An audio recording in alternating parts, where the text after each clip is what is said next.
Um dia de cada vez caminhando pela palavra de Deus com reflexão, propósito e vida real.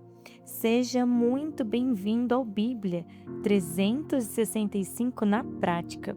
Hoje é o dia 117 da nossa jornada, dia 27 de abril, e seguindo o nosso cronograma, os textos de hoje são Números 4, Salmos 38, Cantares ou Cântico dos Cânticos 2 e Hebreus capítulo 2. Que o Senhor continue ministrando ao seu coração, tenha tempo com a palavra, pegue a Bíblia, leia e deixe que o Espírito Santo revele segredos do coração do Pai para você. E sem mais delongas, Números capítulo 4. Deus continua organizando o serviço e com precisão, responsabilidade, santidade. Esse capítulo mostra que o serviço a Deus não é improvisado. Aqui vemos que os levitas são contados dos 30 aos 50 anos. É a idade de maturidade, força e responsabilidade para servir. Cada família levítica recebe uma função clara. Os coatitas cuidavam das coisas santíssimas, a arca, a mesa, o candelabro, os altares, mas com um detalhe muito sério: não podiam tocar nem ver diretamente. Tudo precisava ser coberto antes pelos sacerdotes. Eleazar, filho de Arão, era um dos sacerdotes. Ele ficava responsável por elementos essenciais do Santíssimo Lugar, como o azeite da iluminação, o incenso, as ofertas contínuas, o óleo da unção. Ele cuidava daquilo que mantinha a adoração viva e contínua. Os gersonitas eram responsáveis pelas cortinas, coberturas, tecidos do tabernáculo. Podia parecer simples aos olhos humanos, mas era um trabalho essencial. Sabe, na igreja a gente tem às vezes a limpeza, limpa banheiro, limpa salão. Isso é extremamente importante, são coisas que ninguém vê, mas se é descuidado, as pessoas percebem. Os meraritas cuidavam da estrutura pesada. Tábuas, colunas, bases, eles carregavam o peso literal da estrutura. Cada um tinha uma função específica dada por Deus. Ninguém fazia tudo, isso é importante, e ninguém fazia o que queria. Cada um servia no seu lugar com responsabilidade.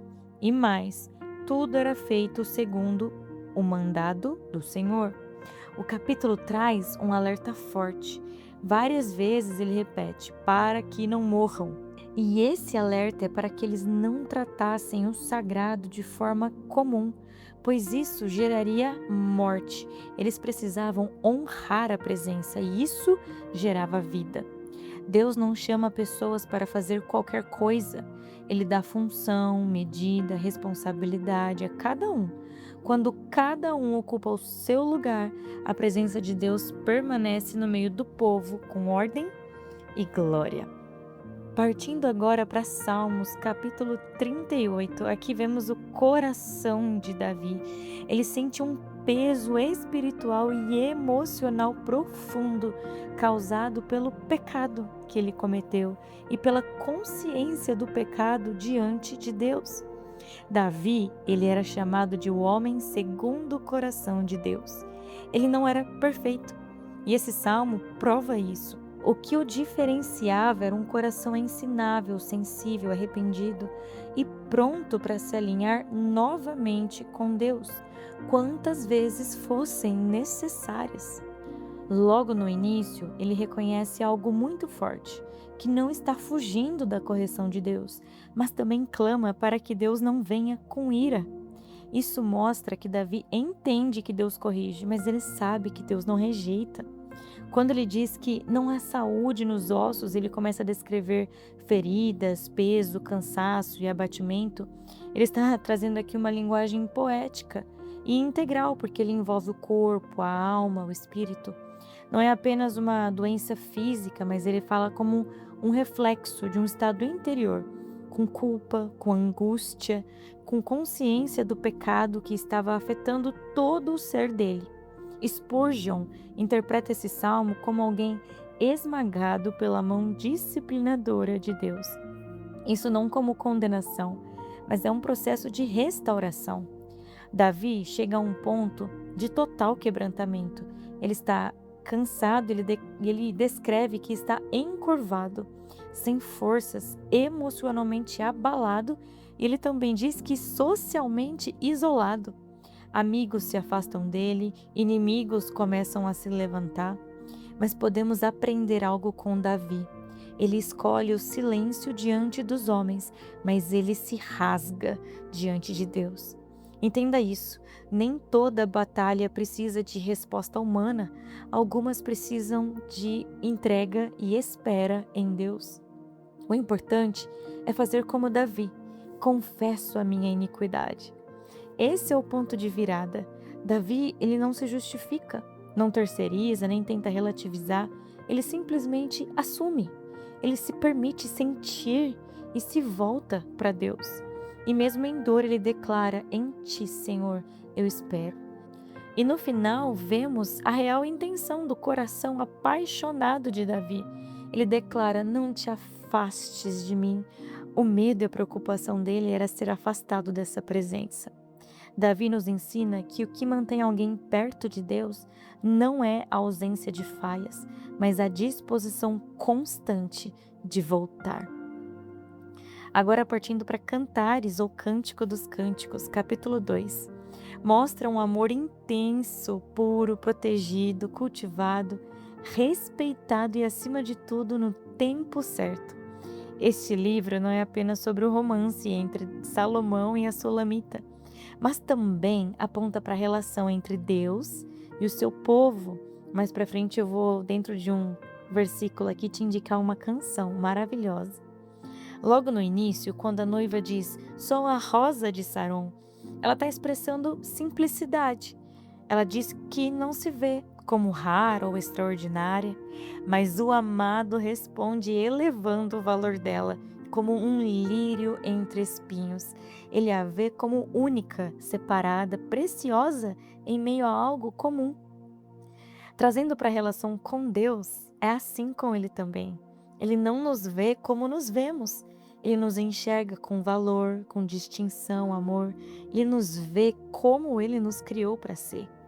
A Sulamita declara que Salomão era o estandarte dela. Vimos aqui esses dias que estandarte era uma bandeira levantada sobre um exército ou um povo que representava a identidade, proteção, pertencimento. O que ela está fazendo aqui é uma declaração pública, como se ela dissesse: eu estou debaixo do amor dele, eu estou marcada por esse amor. O texto segue mostrando intimidade e cuidado. Ela declara: sua mão me sustenta, me abraça. Tem segurança emocional, tem presença nesse relacionamento. Mas então vem um dos pontos mais importantes. Ela dá uma dica, ela diz: não despertem o amor até que ele o queira. Isso vai aparecer repetidamente no livro e é um chamado a uma maturidade emocional e espiritual. O amor verdadeiro tem tempo, processo, tem uma ordem, não deve ser forçado, antecipado ou vivido fora do tempo. E um detalhe profundo é quando ela diz: peguem as raposinhas que devastam os vinhedos. Muitos explicam que isso representa pequenas coisas que destroem grandes relações. Atitudes, palavras, distrações ou até mesmo pecados pequenos que não são tratados. É preciso ter mais cuidado, ela traz esse alerta. E a música que eu quero indicar para vocês se chama Doente de Amor, da Laura Sougueles. Ela usa esse texto como base, é linda demais. Aproveita para poder tirar um tempo com Deus com essa música. Doente de Amor, da Laura Sougueles. Em resumo, esse capítulo mostra que o amor que vem de Deus não é apressado, nem superficial, não é frágil. Ele é cultivado, protegido, vivido no tempo certo, sob a cobertura do próprio amor de Deus. E para finalizar o dia de hoje, Hebreus capítulo 2 mostra quem Jesus é e o que isso muda na nossa vida. E aqui Paulo começa com um alerta muito sério. Ele fala sobre a negligência. A ideia aqui de Paulo que ele quer trazer não é sobre aqueles que perdem a fé de uma forma abrupta, rápida. Não. Ele está dizendo daqueles que se afastam aos pouquinhos, por algum descuido ou distração, falta de vigilância. É como um barco que não solta a âncora de uma vez, mas vai sendo levado devagar. Por isso, Paulo adverte para que a fé deles pudesse ser preservada.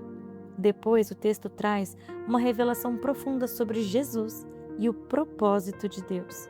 Deus colocou tudo debaixo do domínio do homem, meu e seu, como já vimos em Salmos 8.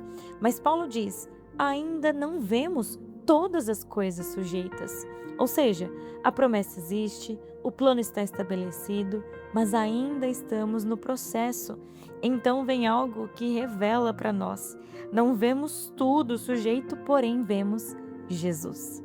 Mesmo quando tudo ao redor parece fora de ordem, Jesus é a prova de que o plano de Deus está em andamento. Jesus foi feito menor que os anjos por um tempo. Ele sofreu, morreu, não como derrota, mas como um caminho para provar a morte por todos nós. E aqui entra um dos pontos mais fortes teologicamente falando. Deus conduziu muitos filhos à glória através do sofrimento de Cristo. Aleluia! Isso não significa que Jesus era imperfeito. Ele foi aperfeiçoado, entre aspas, assim, no sentido de cumprir plenamente a sua missão como Salvador, passando por tudo que era necessário para nos redimir a mim, redimir a você. E Jesus, Paulo diz que ele não se envergonha em nos chamar de irmãos. Ele não é distante, ele não é apenas rei, ele é o nosso irmão. Jesus se fez carne e sangue para destruir o poder da morte e libertar aqueles que viviam escravizados pelo medo da morte. O maior medo humano, a morte, era uma prisão invisível. Cristo chega e quebra essa prisão, não evitando a morte, mas passando por ela e vencendo. E o texto deixa claro: ele não veio socorrer anjos, os anjos caídos, ele veio socorrer a nós, as pessoas. É a humanidade caída sendo restaurada. Jesus, o nosso sumo sacerdote, misericordioso, ele nos entende e fiel, ele permanece. Jesus não apenas nos salvou, ele entrou na nossa realidade, venceu o que nos prendia e hoje podemos caminhar com ele através do Espírito Santo. Caminhamos com ele como irmão e sacerdote, que nos sustenta em cada luta que passamos. Querido Deus, obrigada pelo dia de hoje, pela tua palavra que é viva e poderosa. Senhor, continue nos chamando, dê a nós a função, a nossa parte no reino, que possamos permanecer com ordem para que a sua glória seja manifestada. Nos ensine, a Deus, sempre ir para perto do Senhor, que as nossas falhas não nos afastem de Ti, mas muito pelo contrário, que possamos correr para Ti com o coração quebrantado, assim como Davi. E querido Deus, que possamos viver um amor verdadeiro aqui na terra e Te amar, Deus, não de uma maneira superficial, mas de uma maneira pura e real. E assim como vimos em Hebreus, nos ajude, Pai, a compreender o amor de Jesus por nós, que nos salvou, que nos amou, que entrou na nossa realidade, venceu a morte e hoje nos fez irmãos, co-herdeiros com Ele de todas as promessas que o Senhor tem para nós. Cubra-nos, ó Deus, com a tua armadura, cubra-nos com o sangue de Cristo, que estejamos prontos para aquele grande dia. Em nome de Jesus, amém e amém. Que Deus te acompanhe hoje. Viva essa palavra na prática. Amanhã seguimos juntos no dia 118 da nossa leitura.